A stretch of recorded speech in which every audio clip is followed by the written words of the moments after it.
She said it while folding jeans. No drama, no emotion, just a sentence, like crossing another task off a to-do list. And from that moment on, nothing was ordinary anymore. No more familiar dinners, no more routine touches. Even the silence between them began to sound different, like the final echo of something that had already gone. She thought he'd break, but he vanished, step by step, quietly, coldly. And by the time she realized it, it was too late. He was already on the other side, where pain turns into clarity, and regret sounds like the belated confessions of those who've already lost. There are no dramatic scenes here, just the quiet collapse of intimacy, when one person left long ago and the other is only just beginning to notice. Hello, my friend. I'm so glad you stopped by my channel. If you're here for the first time, don't forget to subscribe and share this video with your friends or family. It really helps my channel a lot. Please tell me in which city or country you watch this video. I value every one of your comments. So, let's get started. She said it while folding jeans, calmly, casually. There was no dramatic pause, no raised voice. Just a sentence, spoken like she was jotting something off a to-do list. I think you'd be better without me. That was Penelope's line. Not posed as a question, not delivered with doubt. Just a simple, unwavering truth. I stood in the doorway, arms crossed, watching her match socks at the foot of the bed. She didn't glance up. Her tone was even, like she'd practiced that sentence in her head for weeks and had finally reached the moment to release it. I didn't reply right away. My eyes dropped to the grocery bag I'd brought in, and I set it down gently by the wall. Is that really what you want? I asked. She hesitated, but barely. Her hands kept moving, folding methodically. I'm not sure what I want, she said, her voice level. But I know it's not this. She passed me, laundry basket balanced in her arms, not slowing down. No look, no hesitation. Like we were roommates managing chores, not a couple watching everything fall apart. I trailed her into the hallway. We're not going to talk about it? I asked. She paused on the staircase, halfway up, and turned just enough to glance over her shoulder. There's nothing left to discuss, Miles, she said. I've felt this way for a long time. I just didn't know how to say it until now. I didn't follow her. I stayed planted under the dim hallway light, trying to piece together what had just cracked open. No shouting, no crying, just a hollow weight settling in my chest. She'd said what was true for her. That wasn't the hardest part. What stung the most was how easily it had come out, how far gone she already was. For her, this was just tying the final knot in something long unraveled. And me? I hadn't even noticed we were slipping toward the edge. The signs were there, in hindsight, not loud or dramatic. They crept in quietly, unnoticed. She used to send messages throughout the day, nothing big, just little things. How's your day? Want Thai tonight? One day, those messages just stopped. She said work had picked up, tight deadlines, non-stop meetings, new pressures. I didn't press her. Then she stopped waiting up. I'd come home from a long day, and the apartment would be dark. No dinner, no TV buzzing in the background, just her in bed, turned away, asleep, or pretending to be. One night over dinner, I finally brought it up. Penelope, is everything okay? She kept slicing into her salmon, eyes fixed on her plate. There's nothing wrong, Miles. I'm just tired. You've been tired for a while. That made her pause. She met my gaze, her face unreadable. And you've been checked out just as long, she said. Maybe we're both worn down. I didn't argue. I let the words hang there. After that, I made an effort. Cooked more, handled the errands. I even planned a weekend away by the lake, hoping it might spark something. She told me she couldn't go, too much work. But she spent the weekend out with people I'd never met. Said they were co-workers. I never saw proof. She came home smelling faintly of a perfume I didn't recognize, with a smile that vanished the moment she walked through the door. It didn't feel like she was taking a break. It felt like she was redrawing the lines between us without saying so. One night, I leaned in to kiss her goodnight. She turned her face away. No words, just that. I sat up that night, alone in the living room, listening to the silence until well past midnight. She'd already started letting go. I just hadn't seen it. A week after that quiet, clinical confession over laundry, I found the first unmistakable sign. It was a Tuesday. She said she had dinner plans with a client, someone in town from Toronto. She left the house wearing a black blouse I hadn't seen in years and heels I didn't remember her owning. She left her wedding ring in the little dish by the sink. At 10:46 p.m., a message pinged on the iPad she'd left on the kitchen counter. She was still signed in. I didn't mean to look. It was just there. The sender was someone named Damien, a name I didn't recognize. The last message said, "Tonight was good. You always leave me wanting more. No emojis, no extra punctuation, just words. Clear, familiar, intimate." I tapped into the conversation. It went back weeks, some short replies, some playful exchanges, inside jokes I couldn't follow, plans that weren't spelled out, but didn't need to be. She came home just after midnight. I was still sitting at the kitchen table waiting. She looked surprised to see me, caught off guard, but not guilty. "You're still up?" "Yeah," I said, eyes locked on hers. "How was dinner?" "Long," she replied, heading to the sink for water. "Who's Damien?" Her shoulders twitched, just slightly. Then she turned back, composed. "He's a co-worker. From Toronto." I stared at her. Didn't feel like just a co-worker. She held my gaze. "I don't know what you think you're accusing me of, Miles." I stood there, calm and composed. There was no anger in my tone. I'd gone through every word she'd sent. The room was thick with silence. She set her glass down with care, then crossed her arms tightly over her chest. "If you're imagining something physical happened, it didn't.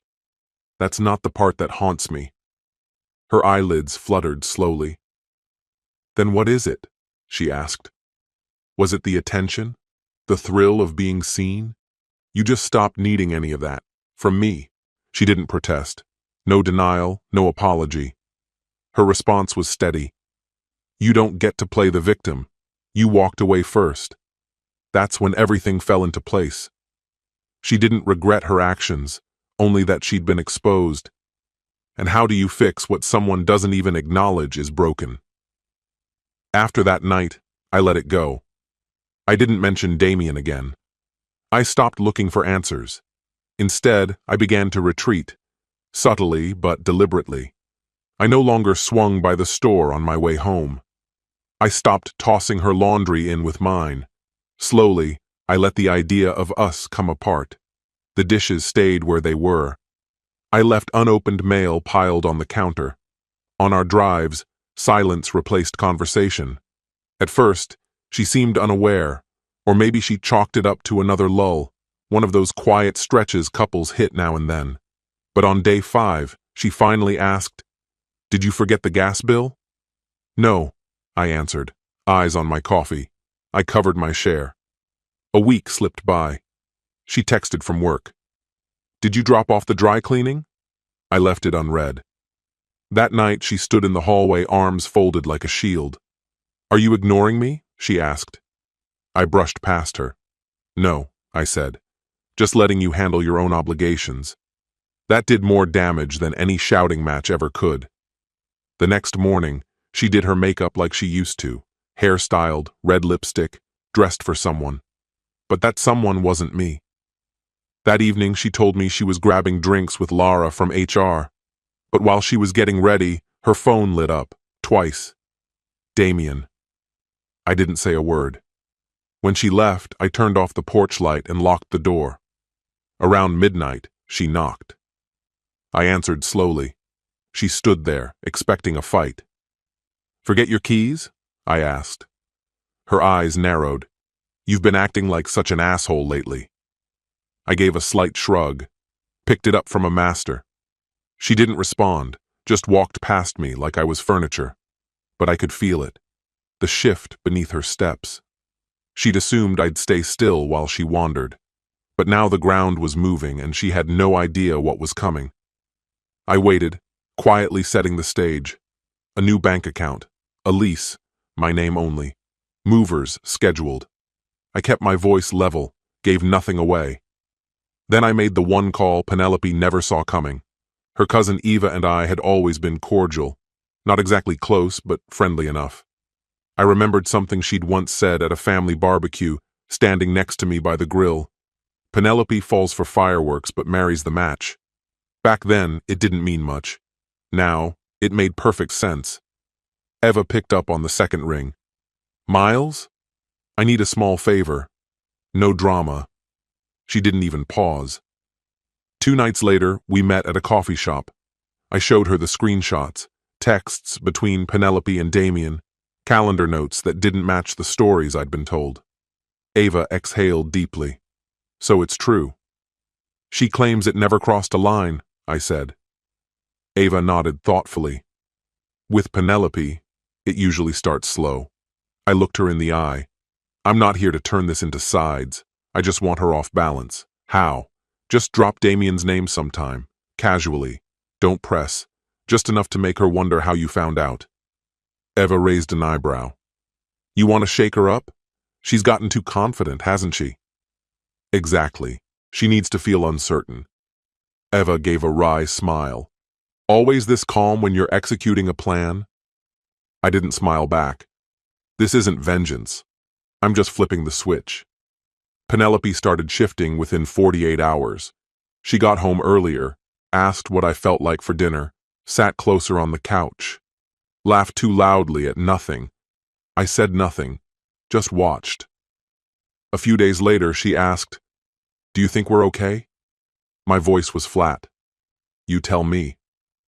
She didn't reply, but her eyes lingered on mine, searching. For the first time in months, she looked like someone who knew she was losing and realized I wasn't lifting a finger to stop it. That's when she began trying too hard. She started cooking real meals again. No more reheated takeout. Stocked the fridge with my favorite beer. Played old playlists while I showered. One night, she asked if I wanted to get away for the weekend. Just us. We should talk, she said. Reconnect. I told her I had work.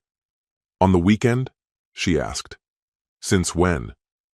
Since I stopped being the only one trying to resuscitate this marriage, I replied, not even glancing up from my laptop. She never pleaded, but I caught the panic flare briefly in her eyes, like a candle's first flicker. By the following Tuesday, I had erased my presence from the shared computer, transferred every mutual account, and shut down the backup credit card. Everything was either under my name or no longer linked to her. She hadn't realized yet that the balance of our joint account had vanished. The bills? They were already under my control. The version of our life she thought still existed had dissolved quietly behind the scenes. That Saturday morning, she hovered near the counter while I made coffee. "Did you change the Netflix password?" she asked. "I did," I said simply. She waited, expecting more. I took a slow sip. "You said you needed space." A flicker of pain crossed her face before she masked it with a smile. "I didn't mean for it to go like this. I know exactly what you meant, Penelope. You just didn't think I'd follow through." That evening, she left her phone face up on the kitchen table, not checking it, even when it rang, pretending it didn't matter. I didn't bring it up. I didn't need to. I already knew. The next morning, she lingered in bed longer than usual, curled in one of my old t-shirts like it still carried weight. She waited for me to say something, a glance, a word, anything. I got dressed in silence. At the door, her voice stopped me. "Is this really how we end?" I turned to her, calm and clear. "It ended when you needed someone else just to feel seen." Then I walked out. She didn't come after me. That was Wednesday. She was at the office when I left for good. I packed up everything that belonged to me, clothes, paperwork, my laptop, loaded the car, and drove across the city. The key slid into the lock of the short-term place I'd already secured. Small. Peaceful. Mine. Back at the apartment, I left a letter on the kitchen counter. Penelope, you were right. You are better on your own. So am I. The bills are covered through the end of the month. Everything has been divided. The lease is in my name now. No more fighting. No more silence that feels like punishment. The keys are in the bowl near the door. Miles. I didn't stick around to see how she took it. I turned my phone off and let the day pass in quiet. That night, when I powered it back on, the screen lit up with missed calls. 3, then 5, and a message. Where are you? I didn't reply. She didn't reach out again the next day, or the one after that. But on Saturday, I got a text from Eva. She showed up at Mom's in tears, completely shattered. I didn't ask what she said. I just wrote back, thanks. That Sunday night, Penelope finally messaged me. I know I screwed up. Please, talk to me. We can fix this. Once, that would have pulled me back without question. But now, it felt like watching someone chase a train long after it had left the platform. She hadn't noticed me slipping away. Now that I was gone, she could finally hear the silence I'd left behind. A week passed before I agreed to meet her. We chose a neutral spot, a diner on 12th. She was already seated when I arrived, hands wrapped around a mug, hair tied up, wearing that navy sweater I got her last December. Thanks for coming, she said quietly. I nodded, but didn't sit right away. Her eyes were swollen. You didn't even say goodbye. I did, I said. You just didn't hear it until I was already gone. She bit her lip. I don't even know what to say except, I'm sorry. I thought I needed something different, thought I'd find clarity, but I just lost everything. Some people don't find clarity until too late, I replied, sliding into the seat across from her. The silence that followed didn't carry tension anymore, just the weight of an ending. I broke things off with Damien, she murmured. I assumed, I said. He never meant anything. He meant enough that you risked everything for him. Her voice cracked. I never meant to lose you. You didn't lose me, I said gently. You let me go. That's not the same. She reached into her bag and took out an envelope. I wrote this last night, in case you ever wanted to understand how I ended up here. She placed it on the table. I already understand what matters, I said. I pulled my own envelope from my coat and set it beside hers. Her eyes widened. She stared at it like it was a live wire. Divorce papers?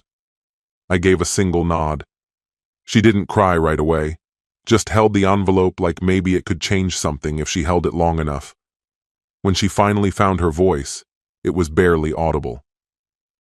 Is there any chance, any version of this, where we find a way back?